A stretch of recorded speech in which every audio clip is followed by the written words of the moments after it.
Hey Aquarius, welcome to your weekly reading. If this is your first time here, my name is Laura and I'm from babycurltarot.com.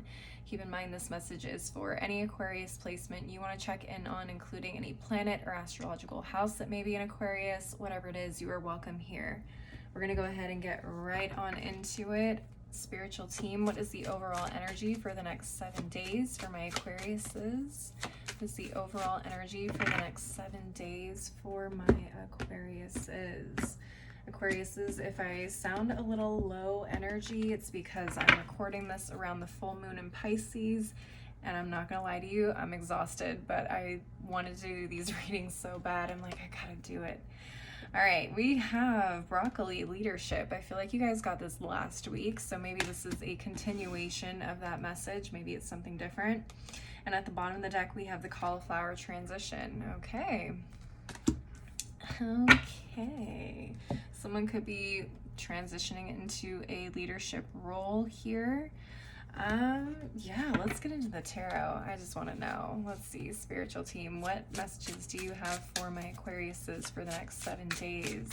What messages do you have for my Aquariuses? Come here. Haha. Okay, we have the Fool in reverse.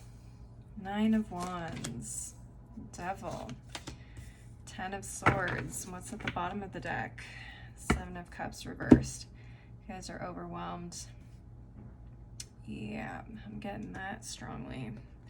All right, we have 7 of Cups reversed, Judgment, 9 of Cups, and the Death card. A lot of Scorpio energy here. You guys are overwhelmed. The first message that came to mind was just do what you know what's right with the Judgment card. Don't be afraid to make difficult decisions. I don't know why I started thinking about Harry Potter as I was shuffling this deck. I know that's a controversial topic in a lot of communities, but there was, I think, something said in one of the last movies, Fantastic Beasts. It was, you can either take the easy route or the hard route, you know. Or no, I'm sorry. You can either take the easy decision or you can make the decision that's right. And I think that was a quote from Dumbledore to some ministry leader in another country, right? So you can either make the easy decision or you can make the decision that is right. And that's the Judgment card. You know, you guys may feel really overwhelmed about how to move forward, what to do, how to make everybody happy, you know, feel like they're included in a certain decision. As a leader, that's probably one of the most difficult things to do, is make a decision for a large group of people who all have differing opinions of how things should be done, right? You cannot make everybody happy, but you can make a decision that is going to be the right fit for everybody in general, generally speaking, okay? And with the Death card, again, it's like, don't be afraid to make those hard decisions. Don't be afraid to cut out the things that are no longer working, to cut off the dead leaves or the dead limbs of a tree, right? That's how a plant continues to grow, is when you cut off the dead ends, or, you know, our hair. When we have trims for our hair, you cut off the dead ends so it can grow to be healthy, right? I hope that's making sense. But that is essentially what I'm getting here. It's like not being afraid to make a decision that is best for the situation at hand, not for an individual or one individual or a small group of individuals. It's what's the best for everybody.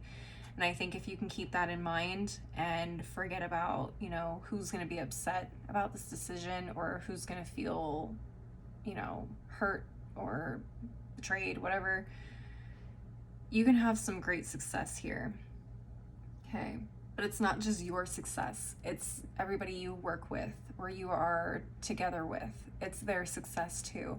When we all succeed, I succeed, kind of a thing. Does that make sense? I hope it does.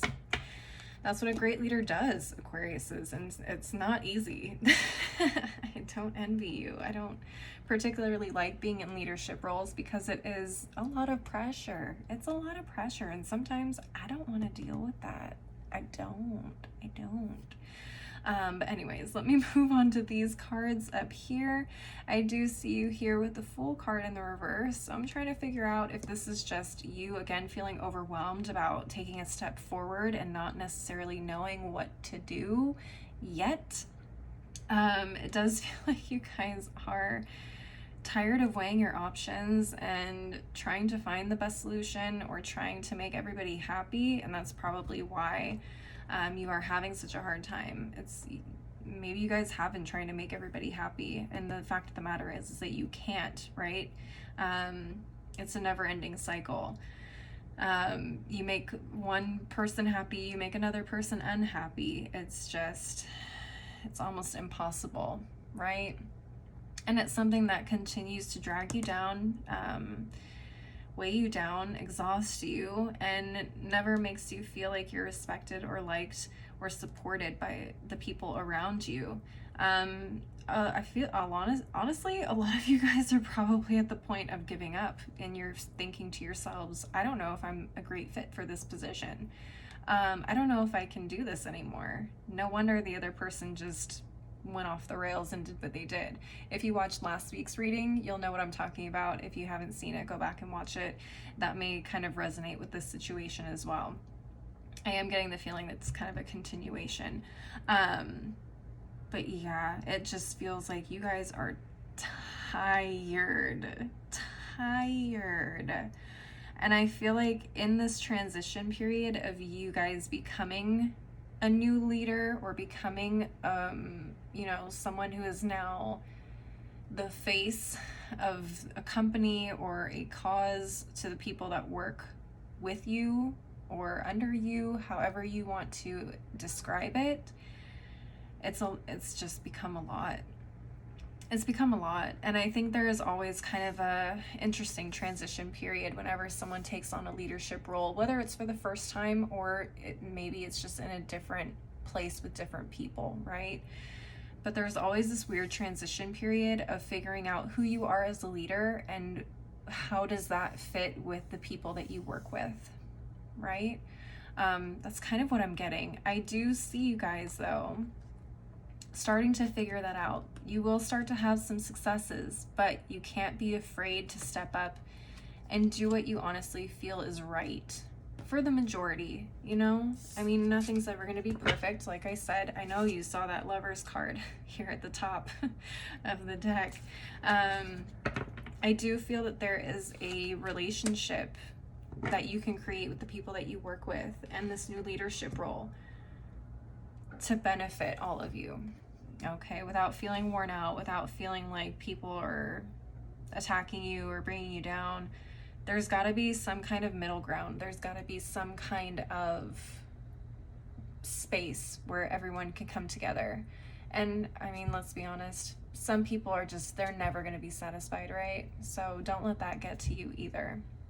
All right, Aquariuses, let's go on to the final oracle deck of the reading. Keep in mind, whatever messages come up from this deck could be related, could be unrelated to what we've been talking about so far. It's just additional things you need to know for the next 7 days. All right, spiritual team, what final messages do you have for my Aquariuses for the next 7 days? What final messages do you have for my Aquariuses? All right, let's move on to the second half. What final messages do you have for my Aquariuses for the next 7 days?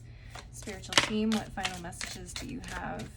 Hey, there's that tiger. Who did this come out for? I think this came out for Capricorns too.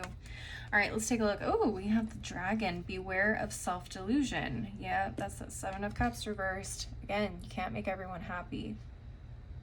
You can't. It's impossible. Let's be real. But you can do what's right, right? That's all I can say on that one. We also have the tiger, doing something risky and taking a chance, and that is following your gut instincts, following that judgment card, not being afraid to do what you feel is right, okay? And let's be real, it's hard. I mean, I feel like I've been saying that this whole time, but I don't envy you guys. I don't. This is difficult, but I feel like you guys were put here in this position for a reason. It's because you guys are able to handle all of this. Whether you believe it or not, I feel like you guys are in that transition period of figuring out just how powerful and amazing you really are as a leader. Okay, let's take a look at the bottom of each of these piles. We have the dark man. Dealings a relationship with a man with dark complexion or hair. So that could be you. Okay, that could describe you, could describe other people you work with, so on and so forth. Take what resonates. At the bottom of this half of the pile, we have the tulip. Great passion. Yeah. It feels like a lot of you guys are so nervous about making mistakes because you really care. I mean, otherwise you wouldn't have such a hard time making these decisions. You care about the people that you work with. You don't want people to be upset with you. So it tells me you guys are passionate about what it is that you do, or at least the people that you lead or work with. So there's no question about that. So lead with that passion. Lead with that passion of the benefits of those that you work with. And I don't think you can really go too wrong with that. All right, Aquariuses, that is what I'm seeing for you guys this week. Please leave a like and a comment if you enjoyed the reading. Don't forget to subscribe if you want to see more videos like this in the future. If you want to see more content from me, I am on Instagram, TikTok. I have a blog. All that info on where to find me is below in the description box, as is my website if you want to schedule a personal reading. As always, though, thank you guys so much for watching. I hope you have a wonderful week, and I hope to see you next time. Bye.